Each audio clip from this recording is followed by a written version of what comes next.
நிர்மல்குமாரை பொறுத்த மட்டிலும் அவர் சட்டம் படித்திருக்கிறாரா இல்லையான்னு எனக்கு தெரியல. உங்களுடைய கட்சி மாதிரி யாராதான மாதிரி கட்சி இல்லை. இந்த கட்சி தமிழக வெற்றி கழகம் மாதிரி ஒரு சாதாரண கட்சி இல்லை. பாரதிய ஜனதா கட்சி.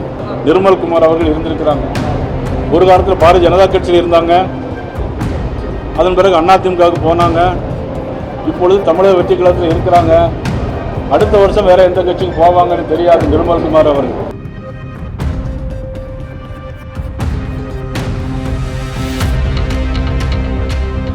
மோடி, அமித்ஷா குடும்பத்தை சேர்ந்தவர்கள் கூட ஆளுநர் ஆகலாம்னு சொல்லிட்டு எரிசக்தித்துறை அமைச்சர் நிர்மல்குமார் பேசியிருக்கிறார். பேச்சு நிர்மல்குமாரை பொறுத்த மட்டிலும் அவர் சட்டம் படித்திருக்கிறாரா இல்லையான்னு எனக்கு தெரியல. சட்டம் படித்திருந்தா திருப்பரங்குன்றத்தில் தீபம் ஏற்றுவதற்கு நீதிமன்ற நீதிபதி, உயர் நீதிமன்ற நீதிபதி உத்தரவையும் கூட நிறைவேற்ற முடியாதுன்னு சொன்னால் கான்ஸ்டியூஷன் படி அவர் சட்டமன்ற உறுப்பினராக மட்டுமல்ல அமைச்சராகவும் நீடிப்பதற்கு ஒரு தகுதி இல்லாத நபர் இன்றைக்கு நிர்மல்குமார். இப்பொழுது என்ன சொல்லியிருக்காருன்னா, பிரைம் மினிஸ்டரோ அல்லது ஹோம் மினிஸ்டரோ உறவினர்களாக நியமிக்கலாம்னா எங்கேயாவது நியமித்திருக்காருன்னா சொல்லணும். உங்களுடைய கட்சி மாதிரி யாராதான மாதிரி கட்சி இல்லை. இந்த கட்சி தமிழக வெற்றி கழகம் மாதிரி ஒரு சாதாரண கட்சி இல்லை. பாரதிய ஜனதா கட்சி.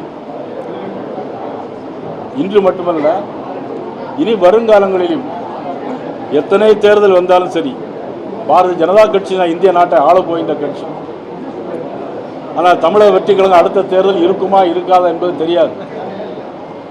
சட்டமன்றத்தில் ரொம்ப பேசிட்டு இருக்க ஒரே ஆள் யார் தெரியுமா? நம்மளுடைய முதலமைச்சர் தான். ரொம்ப பேசி ரொம்ப பதிலுரை சொல்லிகிட்டே இருக்கார். எந்த கேள்விகளுக்கும், எந்த சட்டமன்ற உறுப்பினர்களுக்கும், எந்த கேள்விகளுக்கும் இதுவரையிலும் எழுந்து முதலமைச்சர் ஒரு தடவை கூட பதில் சொல்லவில்லை. அப்படிப்பட்ட முதலமைச்சருடைய இதில் தான் சட்ட அமைச்சராக இன்னைக்கு நிர்மல்குமார் அவர்கள் இருந்திருக்கிறாங்க. ஒரு காலத்தில் பாரதிய ஜனதா கட்சியில் இருந்தாங்க. அதன் பிறகு அதிமுகவுக்கு போனாங்க. இப்பொழுது தமிழக வெற்றி கழகத்தில் இருக்கிறாங்க. அடுத்த வருஷம் வேற எந்த கட்சிக்கு போவாங்கன்னு தெரியாது நிர்மல்குமார் அவர்கள். நான் உங்களுக்கெல்லாம் ஒன்று சொல்கிறேன். முதலமைச்சராக பதவி ஏற்கிறதுக்கு கவர்னர் மாளிகைக்கு எத்தனை தடவை போனீங்க? நீங்கள் சட்டம் படித்தவர் தானே? பின்னாலே எல்லாமே அமைச்சர் நிர்மல்குமார் சட்டம் படித்தவர் தானே? கவர்னர் மாளிகைக்கு எத்தனை தடவை போனீங்க? ஏன் போனீங்க? முதல்ல எழுதி கொடுக்கும்போது ஒரு கட்சி எங்களுடைய இத்தனை மாமன் இப்போ சட்டமன்ற உறுப்பினர் இருக்கிறாங்க, நாங்கள் தான் மெஜாரிட்டி இருக்கிறோம், எங்களை முதலமைச்சராக பதவி ஏற்கிறதுக்கு அழைக்கணும்னு சொல்லி கொடுக்கணுமா வேண்டாமா? அண்ணன் சக்கரவர்த்தி அண்ணன் விபி துரைசாமிலாம் இருக்காங்க, சட்டம் படித்தவங்க. எங்களை அழைங்க அப்படின்னு சொல்லி கொடுத்தாங்க. இதுதான் இவர் படித்த சட்டம். இன்னைக்கு உறவினரை போடலான்னு சொல்கிறார். நான் இதே நிர்மல்குமாரை கேட்குறேன், முதலமைச்சராக பதவி ஏற்க முன்னால் 3-4 தடவை கவர்னர் ஆஃபீஸுக்கு போனீங்க. ஆனால் அதுக்கு முன்னால் முதலமைச்சரை எங்களை பதவி ஏற்க விடுங்கன்னு யாருக்கெல்லாம் நீங்கள் ஃபோன் பண்ணி சொன்னீங்க? யாருக்கெல்லாம் ஃபோன் பண்ணி சொன்னீங்க? நான் சொல்லட்டுமா உங்களுக்கு? அப்போ மட்டும் பாரதிய ஜனதா கட்சிக்கு உங்களுக்கு இனிக்குது.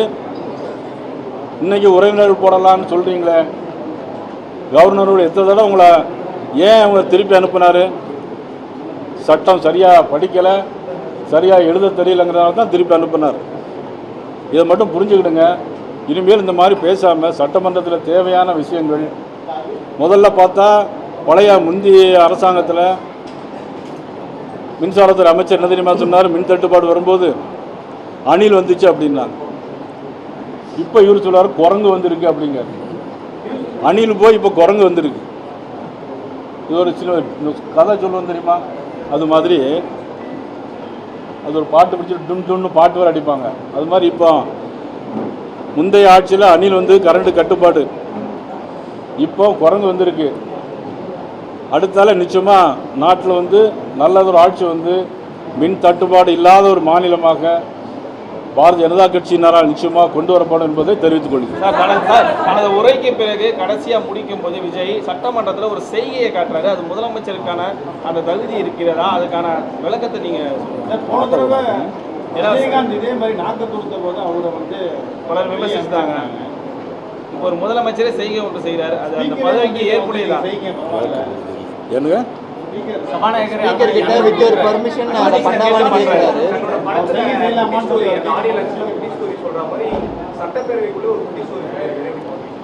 அவர் இன்னும் சினிமாவில் நடிக்கிற மாதிரியே நினச்சிட்டு சட்டமன்றத்திலும் இருந்துகிட்டு இருக்கார். அப்படிலாம் சட்டமன்ற மரபுப்படி செய்யக்கூடாதுன்னு தெரியும். இதை மாதிரி முந்தி செஞ்சவங்களுடைய நிலைமையெல்லாம் என்ன ஆச்சுங்கிறது இப்போ உங்களுக்கு தெரியும். அதனால் இனிமேலாவது முதலமைச்சர் தன்னுடைய தகுதியை அறிந்து அதற்கான ஒரு சட்டமன்றத்தினுடைய மரபோடு நடந்து கொள்ள வேண்டும் என்று கேட்டுக்கொள்கிறேன். திருப்பரங்குன்றம் மலை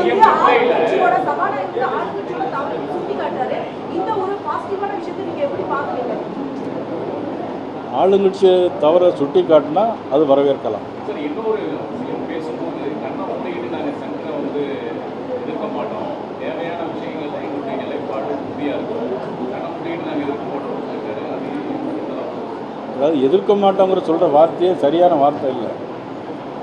தமிழ்நாட்டு மக்களுக்கு என்னென்ன நன்மைகள் நடக்க வேண்டும் என்பதை அறிந்து பேச வேண்டும் என்பதை முதலமைச்சரை நான் கேட்டுக்கொள்கிறேன்.